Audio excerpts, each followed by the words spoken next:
Quelqu'un me témoignait aujourd'hui qu'elle se sentait vide.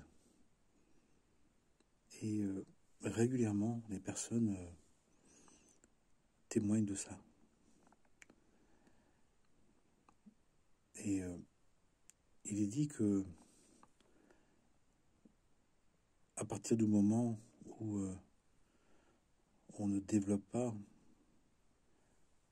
une intériorité et que principalement on va s'occuper de se nourrir par l'extérieur, même de belle manière, même de bonne manière, pour autant il y a cet espace intérieur en nous qui a besoin de se relier au divin, à la divinité, à plus grand que soi, à plus noble que soi, à la source de vie. Eh bien, il doit y avoir pour autant, malgré les consommations, malgré les réussites, malgré les satisfactions personnelles, malgré de bonnes choses, ça va mettre à jour un espace intérieur, un espace vide, un espace de solitude qui est le lieu de rencontre et qui peut être le lieu de rencontre avec Dieu qui ne peut être rassasié que par cette rencontre. Une rencontre que l'on doit provoquer, que l'on doit choisir. Et on nous dit que dans les temps dans lesquels nous sommes, où nous avons eu besoin de passer par plusieurs siècles, de développer notre personnalité, notre intelligence humaine, pour maîtriser le monde, pour prendre de la valeur individuelle, pour prendre sa place, eh bien, nous avons beaucoup investi vers l'extérieur. L'extérieur, c'est aussi l'extérieur dans le monde, mais aussi l'extérieur, c'est la personnalité du monde, la personnalité mondaine. Mais il y a une intériorité aussi à conquérir. Alors, on commence maintenant à comprendre que il nous faut développer une forme d'intériorité, mais encore avec le référentiel du monde. Une performance intérieure. Et puis, il y aura une prochaine étape, c'est d'être en lien, en dialogue d'amour, en dialogue intime, quotidien, avec la source. On dit en termes de dialogue et en termes de silence. La voix de la parole et la voix du silence. On dit aussi la voix de la contemplation. Mais ça passe quand même par d'abord vouloir se débrouiller par soi-même, se réussir par soi-même, de faire sa vie selon ses propres critères, en quelque sorte de se passer d'une intériorité non pas personnelle, mais d'une intériorité avec Dieu, avec le divin. Jusqu'au jour où on s'aperçoit qu'il nous manque quelque chose d'essentiel. Les coups de la vie, l'âge, les désillusions, les désagréments, la solitude. La solitude, ce lieu de rencontre réservé à Dieu, ne peut pas être comblé du monde. Vous avez fait de la maison de mon père une maison de voleurs. Vous avez voulu faire rentrer le monde. Vous avez voulu vous contenter du monde et ça ne marche pas, c'est pas possible. Et c'est important de le savoir parce que il y a des personnes qui ne comprennent pas et disent mais j'aurais tout pour être heureux et il y a quelque chose qui me manque. Béni soyez-vous d'être heureux déjà en partie ou avec le monde, par le monde, mais de demander d'être bien heureux à partir du monde, ce n'est pas possible. On ne peut pas servir Dieu et le monde. Cherchez le royaume de Dieu, il est au-dedans de vous. Si on vous dit qu'il est là-bas ou qu'il est comme ça, si on dit que par l'extérieur vous pouvez le trouver, le réaliser, n'y allez pas. ça ne marchera pas. Et si vous y allez, vous serez déçu, vous serez peut-être à un moment émerveillé, mais ça ne marchera pas. En même temps, on nous a donné du libre arbitre, donc chacun expérimente, chacun tente. La sagesse, c'est de ne pas trop insister dans l'erreur. C'est-à-dire qu'au moment où on voit que ça ne le fait pas ou ça ne le fait plus, c'est plus suffisant, et bien de passer à une autre étape, à l'étape où maintenant on va développer l'être intérieur. Après avoir développé l'être extérieur, il nous faut développer l'être intérieur. Alors, on nous dit que dans les temps actuels, pas mal de monde, il viendrait après avoir vraiment beaucoup investi vers l'extérieur, et il viendrait dans des moments d'urgence, dans des moments de saturation, dans des moments où ils ne peuvent plus, faire comme avant. Parfois c'est à la retraite, parfois c'est au bord de la maladie, au bord de la mort. Et donc, comme disait Durkheim, Karl Graf Durkheim, j'ai mis beaucoup de temps à comprendre qu'il fallait faire ce chemin d'intériorité, et maintenant il me reste peu de temps, très peu de temps pour le réaliser, pour au moins le commencer. Donc c'est pour ça que les personnes se sentent aussi vides. C'est pas parce qu'ils ont échoué dans leur vie, parfois des personnes ont très bien réussi, mais c'est parce qu'il y a une autre part de notre être qui a besoin de se nourrir d'autre chose que le monde, d'autre chose que ce qu'on connaît ou ce qu'on veut d'habitude. Parce qu'il y a une partie de notre âme qui ne peut pas se contenter du monde, qui ne peut pas être rassasiée de nos réussites personnelles, qui ne peut pas être bien heureuse de posséder, de jouir, d'avoir de la puissance du monde. Ça lui suffit pas, c'est pas sa nourriture, c'est pas sa bonne nourriture. Elle ne peut pas être rassasiée de ça. Donc à nous d'envisager ça. Alors, l'appropriation de l'intériorité, on voit bien, ça passe par des cours énergétiques, de plein de choses qu'on appelle le psychospirituel, qu'on appelle le développement personnel, qui est formidable, parce qu'on commence à passer de la quantité à la qualité, on commence à avoir développé une éthique personnelle, à changer les choses. On rentre dans le psycho et le spirituel. Puis ensuite, il y a un autre degré, une autre part, c'est développer l'être d'en haut, l'être supérieur en nous, un autre degré de l'âme. Et ça passe par se relier à la source divine, à la divinité, à son créateur, à celui ou à celle qui représente pour nous tout ce qui a créé de lui-même tout ce qui était, tout ce qui sera. Alors c'est important de le savoir, parce que au moment donné, il s'agirait pas parce que on n'est pas complètement contenté du monde, de remettre tout en question ou tout en cause. C'est normal de ne pas être contenté du monde complètement.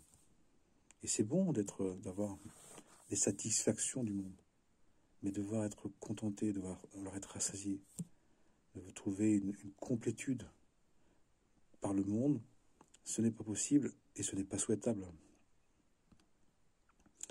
Parce que ça voudrait dire qu'on a complètement oublié notre dimension divine, qu'on est un être créé, qu'on est un être humano-divin. On n'est pas qu'un animal humain ou un être intellect humain ou psycho-spirituel humain. On est un être humano-divin. On a une dimension de créature de Dieu, venue pour apprendre les valeurs divines, pour les vivre, pour les acquérir, et pour se diviniser, c'est pas simplement se spiritualiser. C'est pas pour mettre des bonnes valeurs dans notre monde. C'est plus que ça. C'est devenir des êtres divins. Pas simplement de perfectionner spirituellement notre personnalité. C'est de développer notre âme divine à un degré de sainteté, de royauté, de divinisation. C'est beaucoup plus grand que ça. D'ailleurs, c'est une source d'étonnement pour moi que les personnes soient aussi égocentrées et pas au point de se penser comme un être divin, comme un être divin qui est plus grand que ce monde, qui ne peut pas se satisfaire de ce monde, qui ne peut pas se satisfaire de consommer ce monde, même de le consommer avec plus de qualité, avec plus d'écologie, avec plus de biologique, avec plus de prendre soin, d'une propreté. Il y a une autre dimension. Et c'est étonnant parfois de voir que les personnes se sont réduites à un être humain qui vit une seule vie. Et c'est comme étonnant alors qu'on a une immensité, on a une envergure, mais beaucoup plus grande et beaucoup plus vaste que ça. Et c'est on nous dit que justement l'oubli, l'ignorance, c'est la seule maladie du monde. C'est la grande maladie, ou c'est la grande racine des maladies du monde. On a oublié qu'on a été créé. On a oublié le projet divin à notre égard, à l'égard de toute l'humanité, de tous les êtres, sans exception, de tous les êtres. Même si ça ne sera pas de la même manière, pas au même degré, pas sous la même forme. Mais chaque être humain et chaque être vivant est là pour s'élever, pour se croître, pour se diviniser.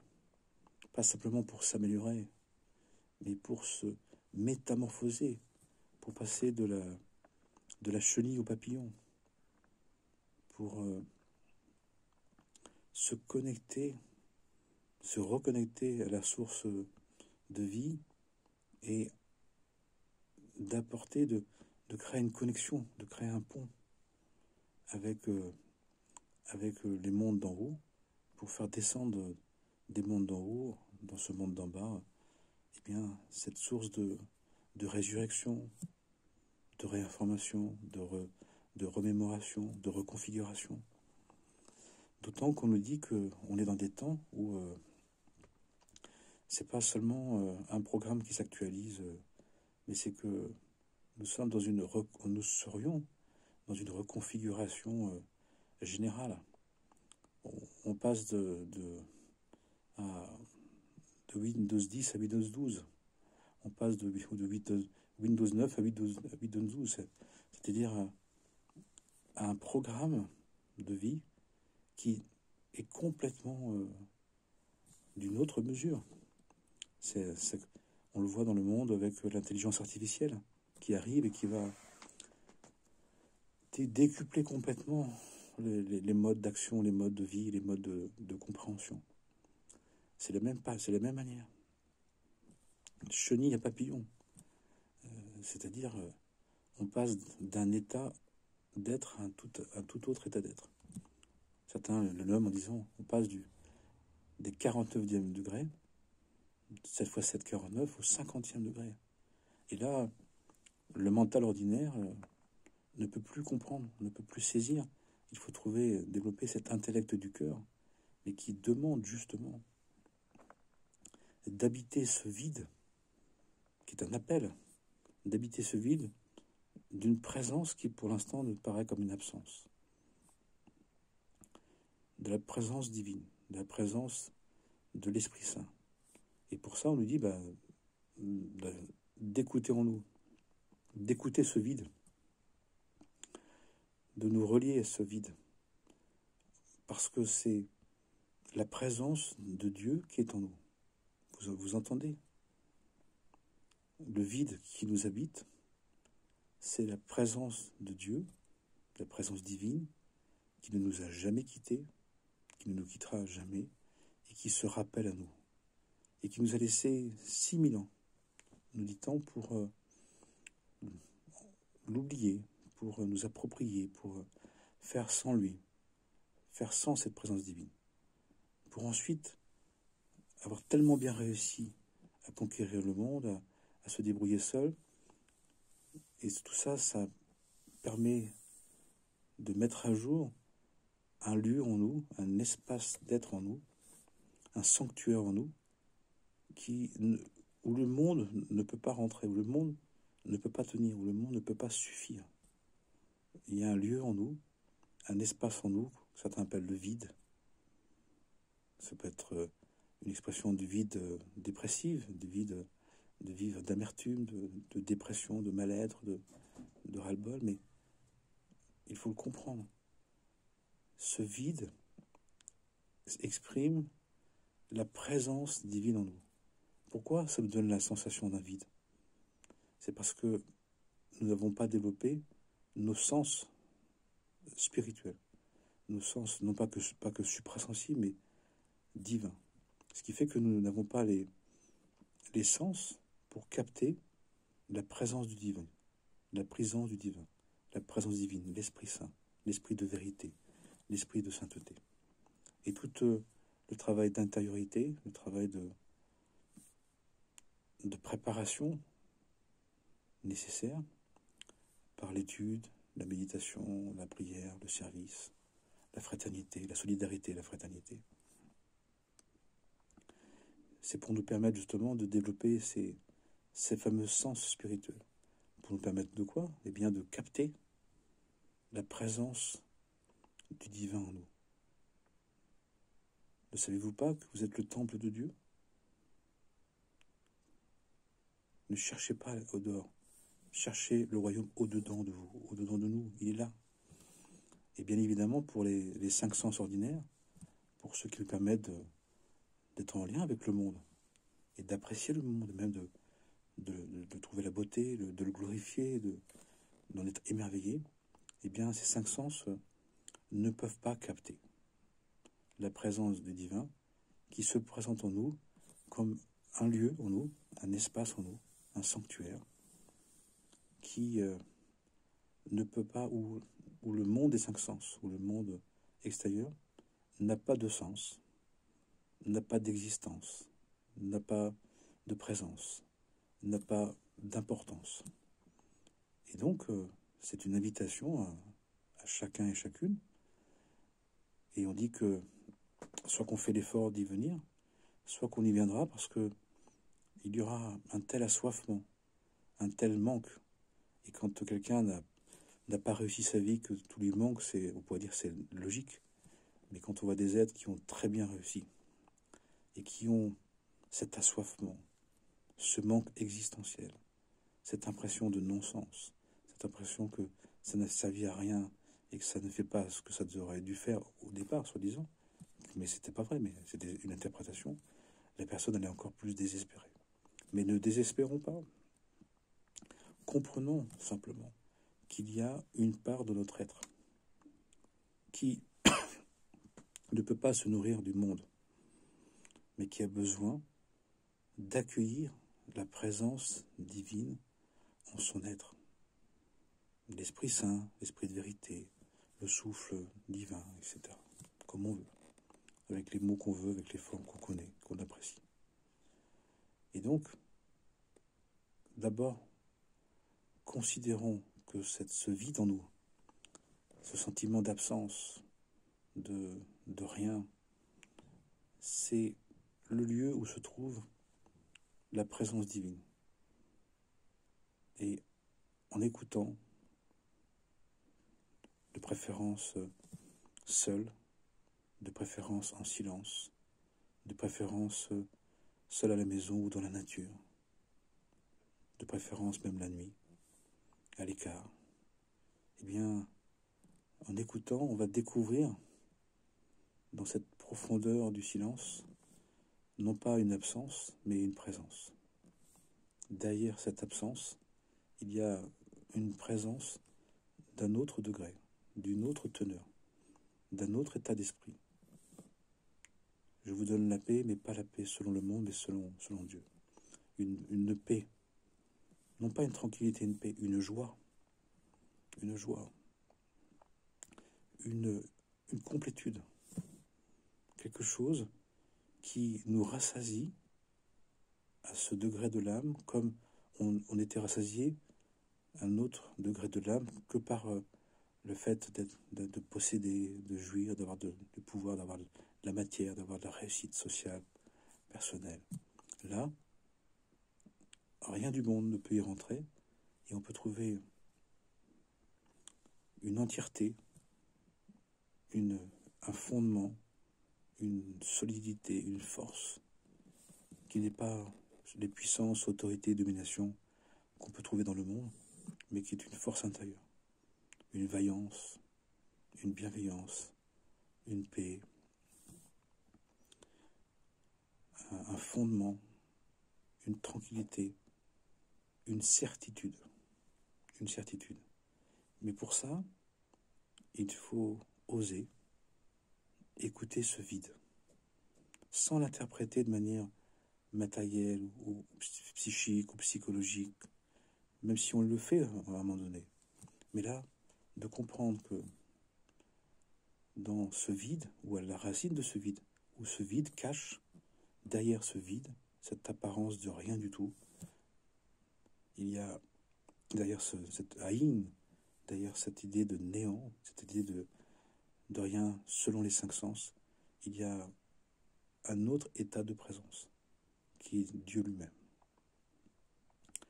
qui nous attend, qui a toujours été présent, qui est là, qui nous a laissé expérimenter, qui nous a laissé le temps de se passer de lui, de se passer de sa présence, pour justement la désirer encore plus. Dieu brille par son absence pour que dans le vide que l'on trouve en nous, dans l'espace de non-contentement du monde qu'on trouve en nous, de non-contentement du monde qui existe en nous, on puisse le désirer encore plus, encore mieux, vraiment. Imaginez un être aimé qu'on aime, quelqu'un qu'on aime, qu'on doit patienter, on doit attendre pour voir la personne. Et puis un jour, on la voit, on la rencontre. Le rendez-vous est d'une union mystique, d'une communion, comme deux amours, comme deux amants qui se retrouvent. Et là, c'est l'enivrement, c'est le... Vous savez, si vous l'avez déjà connu, c'est l'émerveillement. On se soulève, on est soulevé de terre, on s'envole. Les ailes nous poussent, les ailes de l'ange, les ailes de la grâce, les ailes divines. Amen, Amana, que Dieu